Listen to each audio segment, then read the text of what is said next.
Bonjour Ambroise, mais qu'est-ce que j'aperçois derrière vous? C'est quoi donc cette petite cabane verte? Dites-nous tout Ambroise. Bonjour Damien, c'est charmant n'est-ce pas? Lovely Oui. comme on dit, cette maisonnette avec une toiture et une cheminée. Et bien des comme ça, il y en a un peu partout dans Londres. Celle-ci ouvre dans 3 quarts d'heure. Ce sont en fait des abris pour les cochers, ou plutôt devrais-je dire, c'était des abris pour les cochers il y a 150 ans, à l'époque des voitures à cheval. Mais elles continuent de servir aujourd'hui pour les cochers modernes, c'est-à-dire les chauffeurs de taxi, les fameux black cabs à Londres.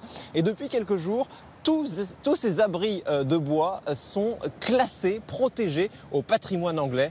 Je vous propose plutôt de regarder ce reportage réalisé avec Léna Soudre. C'est l'un des secrets des taxis londoniens. Un thé. Quand Yann Moore a besoin de se réchauffer, Du sucre? Non merci, juste du lait. c'est dans un de ces abris verts centenaires qu'il se rend. Merci, bonne journée. Ils font partie du décor à Londres. Si nous arrêtons de les faire vivre, ils vont disparaître. Et ce serait vraiment dommage pour ces abris qui sont là depuis plus d'un siècle. Donc je pense qu'il faut faire l'effort de continuer à venir ici. Ces abris ont fait leur apparition il y a 150 ans dans les rues de Londres, à l'époque des fiacres, pour accueillir les cochers, leur permettre de se réchauffer tout en les détournant des pubs où ils risquaient de s'alcooliser. Dans ces abris verts, interdiction de boire, de jouer de l'argent ou de jurer. Des décennies plus tard, peu de choses ont changé. C'est comme une petite plaque tournante des rues de Londres.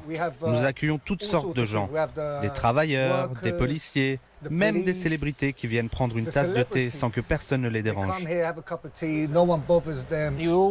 Il y a toujours une petite fenêtre qui permet aux piétons de commander du thé ou du café. À l'intérieur des abris, en revanche, c'est exclusivement réservé aux chauffeurs de taxi.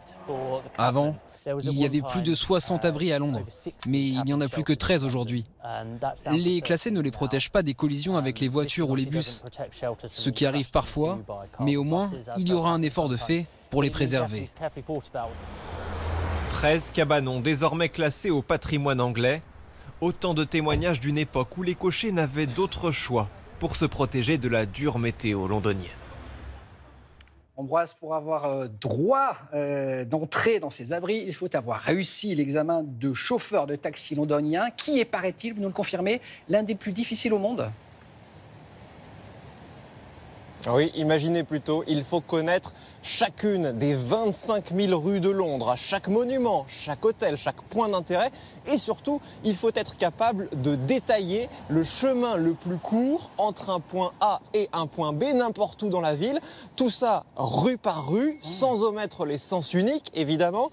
Évidemment, seulement de tête et sans s'aider d'un GPS. Alors tout cela, les taxis londoniens appellent ça the knowledge, la connaissance de Londres. Et pour l'acquérir et la maîtriser, on dit qu'il faut au moins 2 ans à quadriller la ville, 8 heures par jour, en général avec un scooter et une carte de Londres pour la mémoriser. D'ailleurs, d'après certaines études, le cerveau des chauffeurs de taxis londoniens serait plus développé que la moyenne. On comprend aisément pourquoi. Que d'informations. Merci beaucoup Ambroise, passez un bon week-end. Merci.